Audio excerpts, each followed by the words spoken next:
Hello? Okay. Ito yung una kong vlog. Gawa tayo ng simple HTTP server gamit ang Go language. Okay. Una, gawa tayo ng file. Required na ang pangalan nito is main.go. Ayan. So, let's start with declaration of package name. Package main, then declaration of main function. Required siya na main function sa Go. So let's start with define natin yung route. Yan, tapos yung handler and handler. Ay, mali spelling.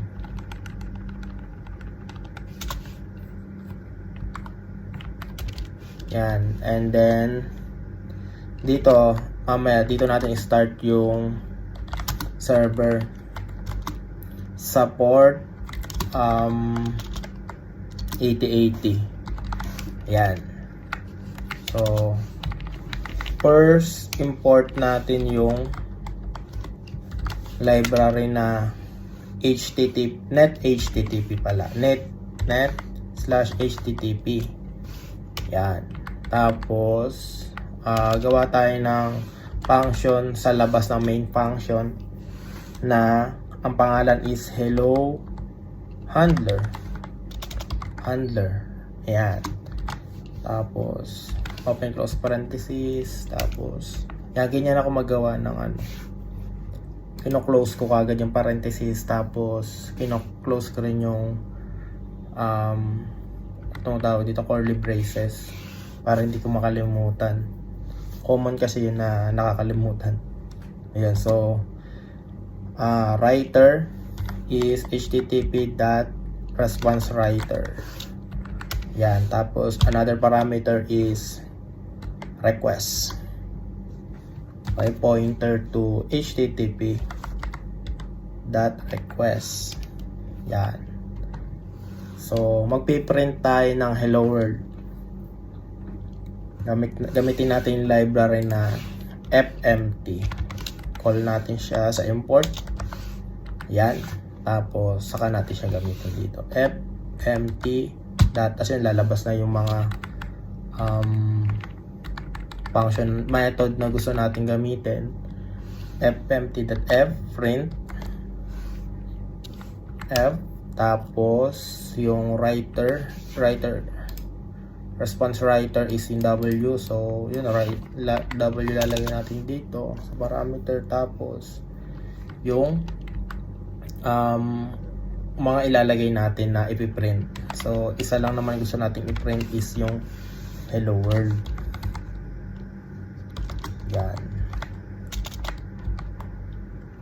And then dito start na natin i-call yung mga function na ginamit natin. http.handlefunc,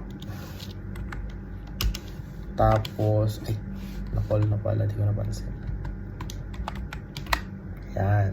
Tapos kung saan siya ipiprint, sa endpoints or sa URL na /hello. And then hello handler. Ito yun. Hello handler. Yan, hello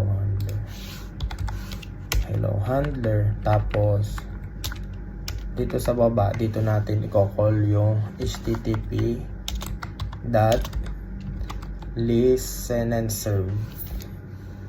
Tapos yung port 8080. Tapos dito null lang ilalagay natin dyan. Dito sa handler na parameter, dito sa may parameter na listen and serve, nil lang muna ilalagay natin sa handler. Yun. So dun muna tayo sa basic. Ayan. So try natin i-run. Tingnan natin kung ls. So yun yung main.go. Let's run it. Go run main.go. So yun, nagra-run na siya. Try natin kung aandar siya dito. Page 404 not found kasi ang dineclare natin is yung /hello. So lagyan natin ng /hello kung gagana. Ayun, gumana siya. Hello world. Ito yun. Ayun lang.